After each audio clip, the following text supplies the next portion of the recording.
नमस्कार, मी किशोरी. तर आता आम्ही निघालेलो कोंबड्यांची अंडी बघायला. तर माझ्याबरोबर लाडू आहे आणि वैष्णवी पण आहे. तर निघालेलो चला. तर अंडी बघायला आलेलो आहे आणि माझ्या अगोदर तर ह्यांनाच घाई झाली अंडी बघण्याची. आपल्या त्यात काय पण बसलेला असता. पुढं बघून काढ. किती सापडली? 3च सापडली. आणि तेवढेच सापडतात का? गव्हाणीत आहेत का? तिकडं कुठं? लसूण कशाने पाडला या खाली? त्याने का? तिथं बसलेलं आहे आमचं रेडाक. कुठं सापडते ती?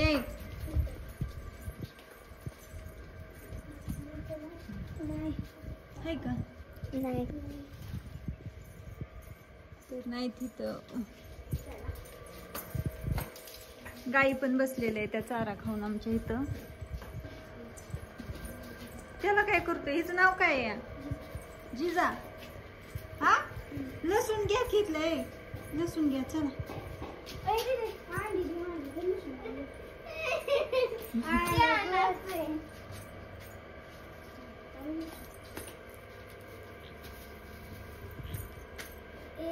ती नसतं खाते लसूण. हो इकडे हो इथं 2 आहेत. घे.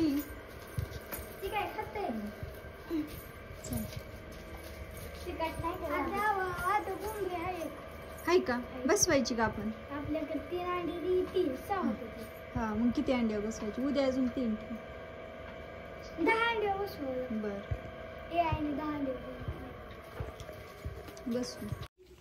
तर इथं आपल्या शेतामध्ये आहेत ना चरण्यासाठी भरपूर अशा मेंढ्या आलेल्या आहेत. आणि त्या मेंढ्या ज्या आहेत ना त्या आमच्या इथल्या शेजारच्यांच्याच आहेत त्या. तर त्यांनी आणलेल्या आहेत त्या इथं चारायला. तर मी दाखवते तुम्हाला.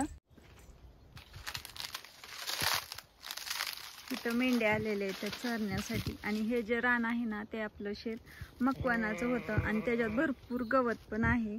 तर मग त्यांनी आणलेलं आहे त्या चारा भरपूर आहे म्हणून. तर इथं मेंढी वरडती आहे.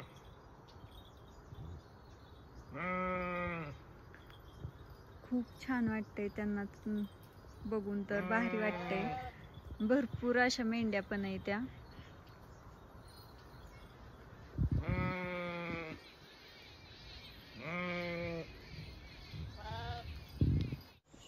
आता संध्याकाळच्या 5:30 वाजलेत आहे आणि गोट्यामधली माझी कामं चालू झालेली ती. तर गाईला आणि रेडीला बाहेर बांधून घेतलेले आणि चारा पण टाकून घेतलेला आहे. आणि म्हैस जी आहे ना ती मी चारण्यासाठी रस्त्यावरती सोडलेली आहे. तर इथं मी आता शेण टाकून घेते. झाडून काढलेला आहे गोटा आणि शेण काढल्यानंतर धुवून पण घेणार आहे. तर आता झाडून काढते.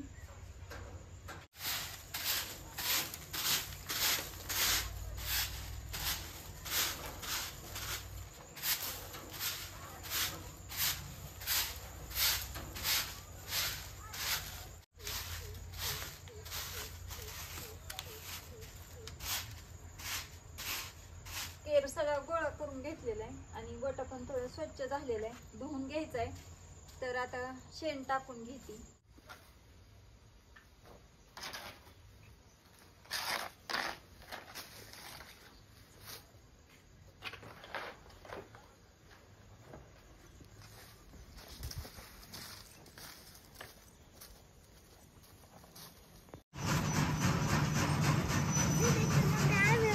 तिकडे गेलतो का नाही तेव्हा ना केळीच्या ना ह्याचा ना पाईप तुटला होता.